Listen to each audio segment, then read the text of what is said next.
spirit of Hispanic Heritage Month, tonight we're taking a look at the League of United Latin American Citizens and what they do for the Hispanic population in our community. Hunter Alcacer has the story.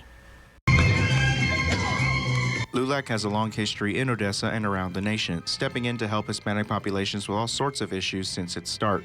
We've been here in Odessa for over 40 years. LULAC itself at the national level is 100 years old. They were formed in Corpus Christi, and it's a civil rights organization, but we do projects. One of our projects is cultural development. We have the veterans events, we have the immigration, we have the different community projects that we do. But it's important that people realize that LULAC is here for the community. There are multiple councils of LULAC in Odessa, and each specializes in helping with specific issues.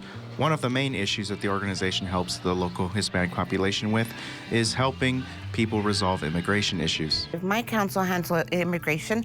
I do have a network of attorneys, and that is one thing that I love about LULAC, because it does have a network of so many civil rights attorneys. Anytime that I need any advocacy, or if it's out of my league, I get to call someone in Houston, someone in San Antonio.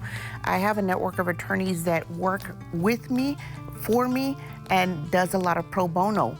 And that is another thing with LULAC. We are all volunteers. Hispanic veterans will also come to LULAC for help with issues of their own at times, and that's where Jesse Porras' counsel comes in. As a veteran himself, he knows how to relate to them and works with the VA sometimes to make sure veterans are made aware of services and benefits available to them.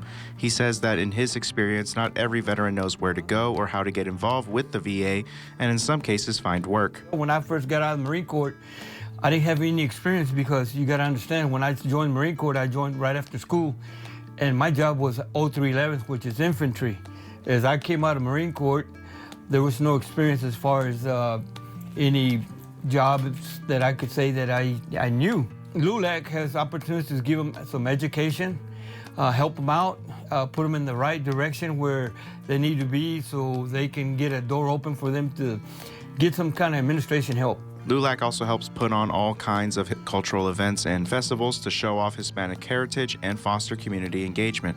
But though the majority of Hispanics in the Midland Odessa area are of Mexican descent, that doesn't mean it's the only culture LULAC showcases. We embrace every culture.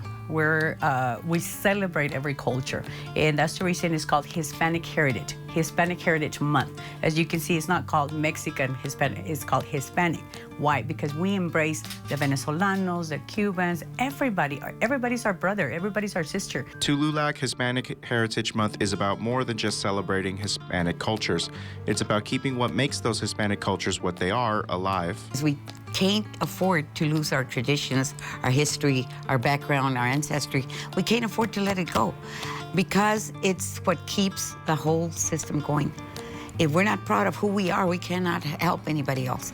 We've got to take care of ourselves first. So that's what Hispanic heritage is all about. Being proud of who you are, being proud of where you come from, and that way you set your path to where you're going. In Odessa, Hunter Alcacer, NewsWest 9.